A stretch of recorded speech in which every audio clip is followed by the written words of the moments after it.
बात करते हैं संसद और संसद से निकल रही वायरल तस्वीरों की। फोटो ऑप्स का आलम यह है कि प्रियंका गांधी फिलिस्तीन के बाद अब आज बांग्लादेश में अल्पसंख्यकों के समर्थनों की मांग को हाईलाइट करता हुआ एक बैग लेकर पहुंची और आज ये बैग चर्चा का विषय रहा। चर्चा का विषय इस कदर रहा कि संसद से लेकर यूपी तक में आवाज गूंजी।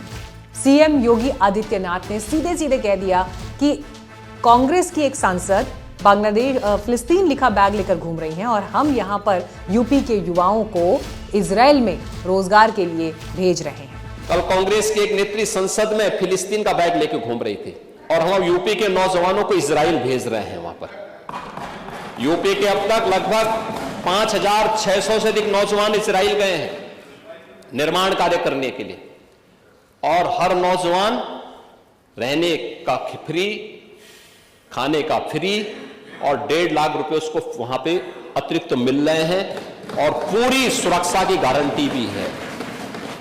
तो आज इस विषय पर बात करने के लिए मेरे साथ सीनियर जर्नलिस्ट नीरजा चौधरी जी आ गई हैं पैनल पर। आप हमें स्क्रीन पर दूसरी तरफ देख रहे हैं। नीरजा मैम, पहले तो बहुत बहुत स्वागत है आपका और बहुत शुभकामनाएं आपको। हाउ प्राइम मिनिस्टर डिसाइड्स 2013 में रूपा पब्लिकेशन से किताब रिलीज हुई है और इतना शानदार प्रदर्शन ये किताब कर रही है कि पॉलिटिकल स्फेयर्स में तो चर्चा में है ही, लेकिन आज के दौर में भी जो लोग पत्रकारिता कर रहे हैं, जो भारत के राजनीतिक इतिहास की तरफ झांक रहे हैं, समझना चाहते हैं, पढ़ना चाहते हैं, नीरजा जी के लिखे हुए शब्दों से, अनुभवों से काफी हद तक वो भी अपनी ओपिनियन मेकिंग और ओपिनियन मेकिंग भी मैं ना कहूँ, लेकिन अपनी समझ को और गहराई में जाने में वो किताब जरूर हेल्प करती है। तो ma'am, we are very happy आज आप इस डिस्कशन में हमें ज्वाइन कर रही हैं। बहुत सी बार आंसर जी, तस्वीरें वायरल है और हम ये देख रहे हैं कि एक के बाद एक प्रियंका गांधी एक दिन पैलेस्टीन के लिए समर्थन में बैग लेकर आती हैं। आज बांग्लादेश के समर्थन में उनके पास बैग था। अब बहुत से लोग तो ये भी कह रहे हैं कि कल क्योंकि बहुत लोगों ने ट्रोलिंग भी की और बड़ी इस पर चर्चा भी रही कि वो फिलिस्तीन के समर्थन में बैग लेकर आई, तो मजबूरी में उन्हें बांग्लादेश के लिए भी लेकर आना पड़ा, ये दिखाने के लिए कि हम दोनों विषयों को उतनी ही गंभीरता से देख रहे हैं और हर तरफ के अल्पसंख्यक हमारे लिए वैसे ही मायने रखते हैं। लेकिन जब आपने इस तस्वीर को पहली बार देखा और प्रियंका गांधी के संसद में जो शीत सत्र के ये लास्ट 15 दिन हैं, इनको जब आप देखती हैं तो ये स्ट्रैटेजी आपको कैसी दिखाई दे रही है? देखिए, प्रियंका गांधी आते ही, वायनाड की एमपी बनते ही, लोकसभा में आते ही उन्होंने एक इम्पैक्ट तो किया है। उनकी स्पीच भी बहुत अच्छी थी क्योंकि उन्होंने सरकार को आड़े हाथ लिया, प्रधानमंत्री को आड़े हाथ लिया, लेकिन बहुत ठंडे मतलब गर्मा-गर्मी नहीं थी उसमें, उनके शब्दों में, और ना ही उन्होंने पर्सनल अटैक किया किसी के ऊपर। तो एक इंटरेस्टिंग भाषण था उनका और वैसे भी लगता है उनको सुन के कि वो जैसे कहते हैं ना, think on a feet politically, वो करती हैं वो और काफी समय से करती आई हैं। तो एक आभास है, पॉलिटिकल रिफ्लेक्स उनका दिखाई देता है। तो ये करना, पैलेस्टाइन का बैग लेके आना हाउस में, उससे पहले प्रधानमंत्री की स्पीच में के बारे में बोली और डिसमिस कर दिया कि दो बोरिंग मैथ्स की क्लास की को याद आई प्रधानमंत्री की स्पीच सुन के। तो मतलब, और ये भी कहा कि जीरो टॉलरेंस के बारे में सरकार बात कर रही है, प्रधानमंत्री बात कर रहे हैं, लेकिन अडानी के ऊपर चर्चा तो कराएं, उतना ही करके उस दोनों डिसमिस कर दिया। तो इंटरेस्टिंग है प्रियंका गांधी का जो शुरुआत है पार्लियामेंट में, और जो पैलेस्टाइन का बैग लेके आए, उससे ये बहुत इंटरेस्टिंग लगा मुझे क्योंकि एक लेवल पे वो पैलेस्टाइन के बारे में बोलती रही हैं और ये, और वहाँ इतने इतने लोगों की मृत्यु हो जाना, 20,000 बच्चों का मरना, और आज के संदर्भ में 2024 और हम 25 में घुसने वाले हैं, जाने वाले हैं, इस तरह का युद्ध होना, इतने लोगों का मरना, एक मतलब दुनिया के देश आज कैसे होने दे रहे हैं। तो एक एम है, तो सिंपैथी उनकी रही है और ट्रेडिशनली इसका स्टैंड भी पैलेस्टाइन से आके समर्थन में रहा है। इंदिरा गांधी के जमाने में वो यासिर अराफात के बहुत करीब थी। तो प्रियंका ने आके ये एक उस इशू के ऊपर दोबारा ध्यान आकर्षित करने की इच्छा की प्रियंका गांधी को लेकर जो पूरा ये एक खाका आपने खींचा, इसके बियॉन्ड अगर एक सवाल है कि देखिए बीजेपी तो उनको बहुत करीब से ऑब्जर्व कर रही है, हर शब्द को देख रही है, उनके हर स्टेप को देख रही है। क्या बीजेपी से इतर कल को प्रियंका गांधी राहुल गांधी की पोजीशन को भी चैलेंज करने की स्थिति में है? चैलेंज इन द सेंस कि पार्टी के भीतर के नेता भी तो ये ऑब्जर्व कर रहे हैं ना कि राहुल जी का भाषण कैसे होता है, प्रियंका जी का भाषण कैसे होता है, किसके भाषण की हेडलाइन ज्यादा बनती हैं। प्रियंका गांधी के ऊपर कोई बैगेज नहीं है, सोशल मीडिया पर मीम के रूप में वो वायरल नहीं हो रही, बल्कि उनके भाषण को कितनी गंभीरता से लिया जा रहा है। या कांग्रेस पार्टी में जान फूंकने की स्थिति में प्रियंका गांधी का किस तरह से प्रयोग किया जा सकता है, नरेंद्र मोदी का सामना करने के लिए प्रियंका गांधी कितनी कैपेबल है, तो उस मामले में क्या कल को प्रियंका गांधी राहुल गांधी के सामने चैलेंज पोज करने वाली हैं? देखिए यही चीज एक कही जा रही थी कि जब वो पार्लियामेंट में आएंगी तो लोग उनको अपने भाई से कंपेयर करेंगे। हालांकि पिछले कुछ समय से वो ये इशारा तो कर रहे हैं कि वो अपने भाई की लीडरशिप के तहत काम करेंगे। तो कंपैरिजन तो होगा ही होगा, पार्टी के अंदर भी होगा। दोनों के वैसे भी अलग अलग ग्रुप्स हैं तीनों गांधीज के, कोटरी कहा जाता है या सहयोगी कहा जाता है, जो भी आप कहिए उस चीज को।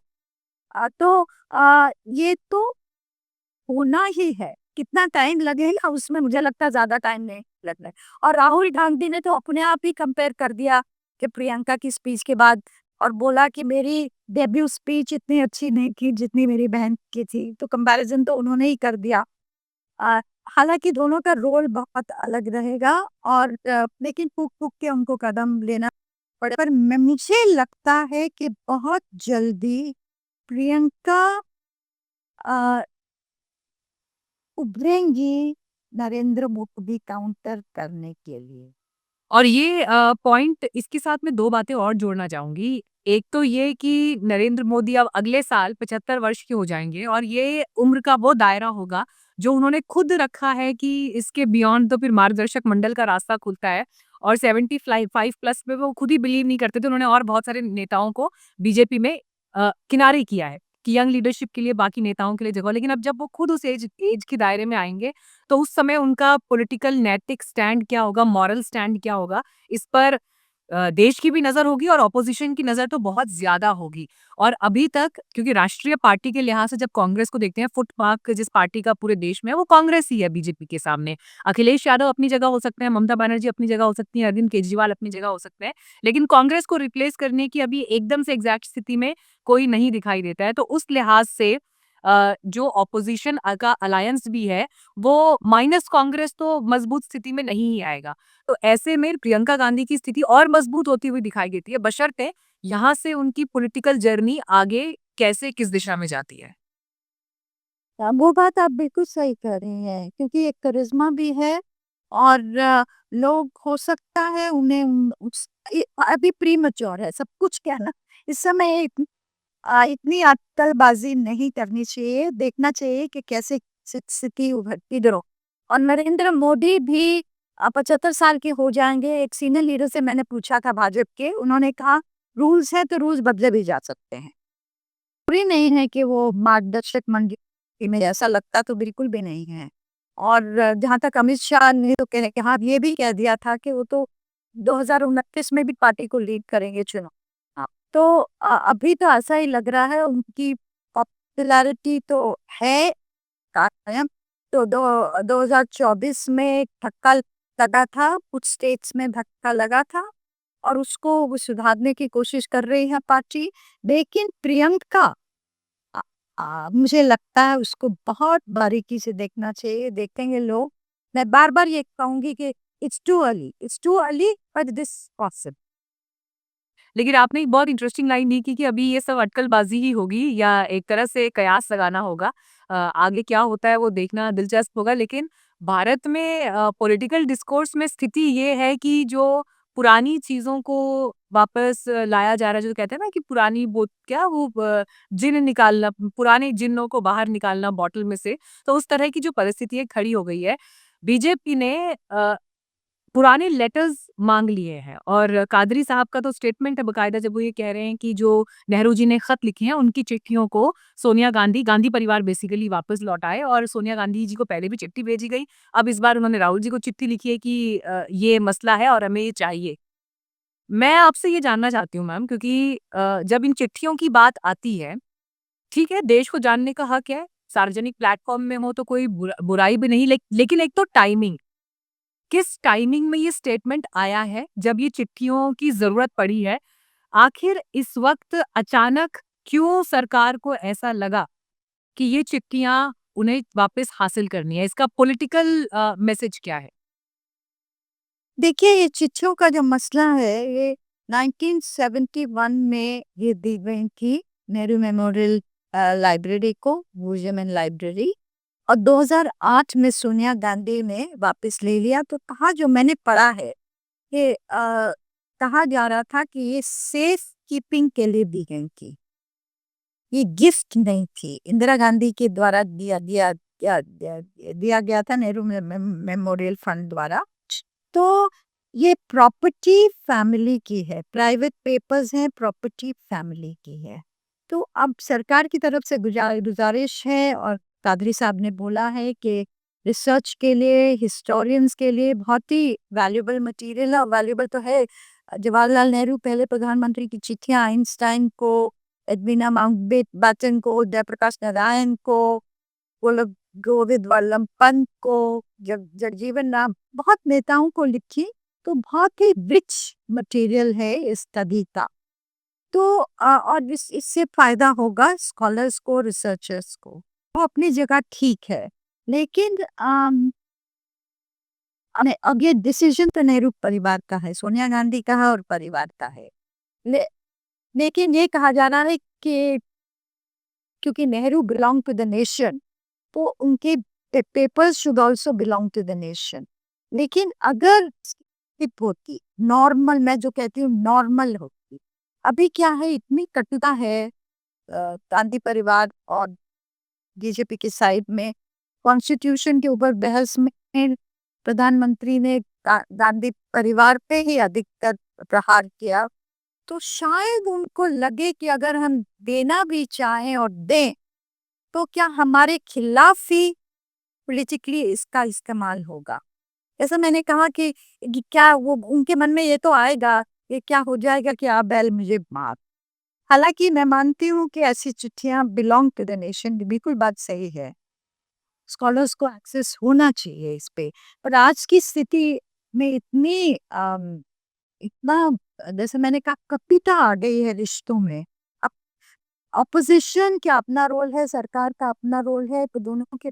लेकिन मैम, अगर ये चिट्ठियां आ गई सामने, या इन चिट्ठियों में क्या लिखा है वो सामने आ गया, तो क्या हो जाएगा देश में?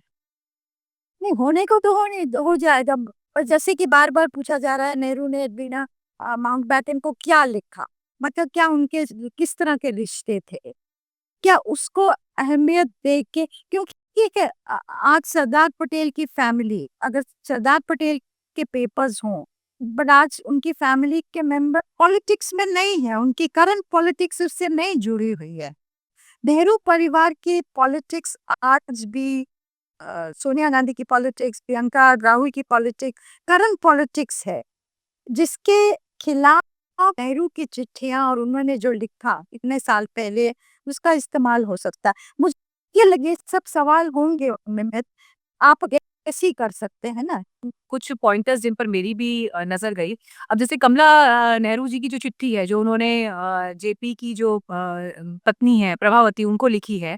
अब उसका जो कंटेंट, उसमें जो कंटेंट है या उसमें जो बातें लिखी गई हैं, अब वो किस दौर में, उस वक़्त किस सोच के साथ, किस नज़रिए में, किन अनुभवों के साथ लिखी गई। लेकिन क्या आज का समाज, आज का देश, आज की राजनीति उतनी मैच्योर है कि वो उसको उस मैच्योरिटी के साथ डील करे? क्योंकि अब आज जो लोग पढ़ेंगे वो आज के प्रिज्म के साथ, आज के नजरिए और चश्मे के साथ उन बातों को पढ़ेंगे।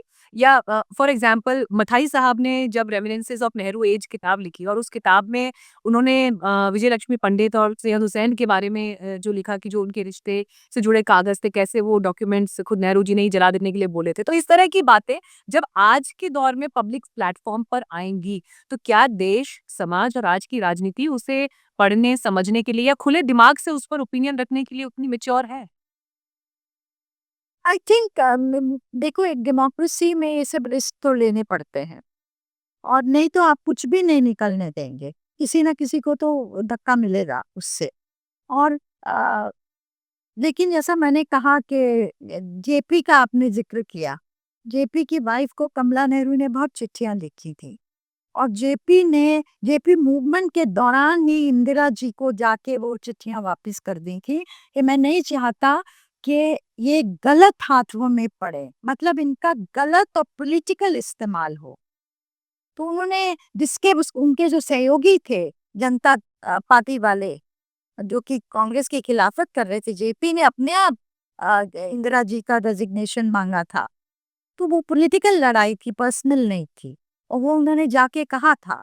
तो आज के संदर्भ में क्या उस मैच्योरिटी से, बड़ा बहुत अच्छा अहम सवाल आपने उठाया, क्या उस मैच्योरिटी से लोग देख पाएंगे? हाँ, देख पाएंगे, अगर पॉलिटिकल बैटल इतना विशेष नहीं हो गया होता। जिस तरह से कांग्रेस पार्टी ने सरकार को अभी शीत सत्र में, कांग्रेस क्या, मैं अलायंस की ही अगर बात करूं, अडानी मसले पर जिस तरह से वो अलायंस जो है वो एग्रेसिव दिखाई दे रहा है, और जो बाकी इश्यूज जिनको संसद में उठाया जा रहा है, सरकार को घेरा जा रहा है। हमने देखा कि जॉर्ज सोरस का इश्यू किस तरह से पार्लियामेंट में निकल कर आया। तो क्या नेहरू जी की लिखी हुई चिट्ठियों को मांगा जाना गांधी फैमिली को स्पेसिफिकली, कांग्रेस को बैकफुट पर लाने की एक पॉलिटिकल कोशिश है? हो सकता है। देखिए, पार्टीज तो पॉलिटिकल लड़ाई लड़ेंगी ही लड़ेंगी, वो घर पे तो नहीं बैठेंगी चुपचाप। तो जब राहुल गांधी ने अडानी का मसला उठाया, तो उन्होंने सोरस का मसला सामने लाए, तो इस साइड से जब भी धनपड़ पे पलटवार हुआ, तो ये तो पॉलिटिक्स में होता है, एक दूसरे के खिलाफ। कॉन्स्टिट्यूशन में भी पीछे के चिट्ठे खोले गए, इमरजेंसी में क्या हुआ, वो सही है, बिल्कुल सही है, और देश के सामने आना चाहिए। किस तरह से इमरजेंसी के दौरान कॉन्स्टिट्यूशन को बदला गया था, जिससे हनन हुआ था फंडामेंटल राइट्स का, सिटीजन राइट्स का। और दूसरी तरफ से इन्होंने भी, कांग्रेस की तरफ से भी ऑन रिकॉर्ड गए हैं कि कांग्रेस ने कॉन्स्टिट्यूशन में पॉजिटिव प्रोग्रेसिव चीजें क्या लाई थी। तो आपके और मेरे फायदे में है ये सब इंफॉर्मेशन आना पब्लिक डोमेन में, हमको पता होना किसने क्या किया। लेकिन जो मैं बार बार कहती हूँ, वो है इतनी कटुता आ रही है ना, एक कि ये डेमोक्रेसी के लिए अच्छा नहीं है। और जो कॉन्स्टिट्यूशन पे डिबेट हुई एज अ रिजल्ट, जिस पे 75 साल हमारा कॉन्स्टिट्यूशन रहा है, हमारी डेमोक्रेसी रही है, हालांकि बहुत खामियां हैं, वो बात सही है, लेकिन जिनको दुरुस्त करना है। लेकिन एक जैसे होता है ना, अम, एक दूसरे पे प्रहार तक सीमित रह गई वो डिस्कशन। ऐसा नहीं कि आप और मैं अपलिफ्टेड थे कि हमारा देश देखो कहाँ तक पहुंचा और कहाँ हम आगे जाने वाले हैं, एक विजन के तहत। उस तरह की फीलिंग नहीं आई। और उसका क्यों? क्योंकि दोनों साइड के बीच में भी कटता है, नॉर्मल पॉलिटिकल फाइट नहीं है सिर्फ। हम्म। ये जो इतिहास की तरफ बार-बार लौटने के पीछे के कारण जो पॉलिटिकल वेंडेटा या पॉलिटिकल एक राइवलरी है, ये कहाँ जाकर थमेगा? पॉइंट 1 एंड पॉइंट 2, क्योंकि आपने ओवर द इयर्स अलग-अलग दौर और अलग-अलग दौर के अलग-अलग पार्लियामेंट सेशंस और उनके मसलों को बड़े करीब से देखा है। क्या मैम आपने इससे पहले ऐसी परिस्थितियाँ कभी देखी हैं जहाँ पर जनता से जुड़े हुए मुद्दे सिरे से गायब हैं और पॉलिटिकल नैरेटिव में 60 साल पहले क्या हुआ, 50 साल पहले क्या हुआ, आज साल 2024 और 25 में भी इसी पर एनालिसिस और इसी पर मतलब फॉर एग्जांपल आज अगर मैं आपसे बात कर रही हूँ, बहुत सारे और ऐसे बिंदु और विषय हो सकते थे जिन पर हम बात कर सकते थे। लेकिन क्योंकि ये टॉपिक रेलेवेंट है और इस टॉपिक पर अभी देश में लोग बात कर रहे हैं, जानना चाहते हैं कि इसका इन एंड आउट क्या है, तो अल्टीमेटली हमें भी इस बात को डिस्कस करना पड़ रहा है कि अच्छा चिट्ठियां अगर सामने आ गई तो क्या हो जाएगा। लेकिन वाकई आज की तारीख में हिस्ट्री के पर्सपेक्टिव से वो इम्पोर्टेंट हो सकता है, लेकिन आज की तारीख में क्या ये प्रायोरिटी है, प्राथमिकता है? नहीं, आज के संदर्भ में ये प्रायोरिटी नहीं है। प्रायोरिटी जब बनेगी कि अगर फिर से कॉन्स्टिट्यूशन पे हमला होता है, और तब आपको याद करने की जरूरत होगी कि कितना डार्क पीरियड था इमरजेंसी का। और फिर ये भी है कि और चीजें भी, मतलब एक होलिस्टिक पिक्चर नहीं आ रही ना। मतलब आप ऐसे ही थे, आपने कॉन्स्टिट्यूशन पे ऐसे किया, और दूसरी साइड भी बोलती है आप कॉन्स्टिट्यूशन को इस तरह से तोड़ मड़ोड़ कर रहे हैं, इमरजेंसी, अनडिक्लेयर्ड इमरजेंसी। तो आपकी बात सही है, पास्ट में या सिर्फ आरोप लगाने तक सीमित हो गया है, वो किसी किसी तरह आपको प्रेरित नहीं कर रहा है, एक फील गुड नहीं दे रहा है कि हमारा देश कहाँ तक पहुंच गया और कहाँ हमको आगे जाना है मिलके। तो ये सेशन जो है ना, वो नोट नहीं स्ट्राइक किया इस सेशन में। और हमको आज के बारे में ज्यादा सोचना वो है ही। कल तो गया, रात गई, बात गई। बिल्कुल। अब देखिए, हम सब लोग इस बारे में बात ही करते हैं, लेकिन अल्टीमेटली जो पार्लियामेंटेरियंस है, सांसद हैं, जिनके ऊपर संसद चलाने की ज़िम्मेदारी है, जो वहाँ बैठकर पॉलिसीज़ बनाते हैं, ये बड़ा मैसेज उनके लिए है। अब देखना होगा आने वाले दिनों में संसद का शीत सत्र अंत किस मोड़ पर जाकर होता है और आगे के सेशंस में क्या स्ट्रैटेजी रहती है। लेकिन thank you so much ma'am, आज ये अपना समय निकालने के लिए और इस चर्चा में हमारे साथ जुड़ने के लिए। बहुत धन्यवाद।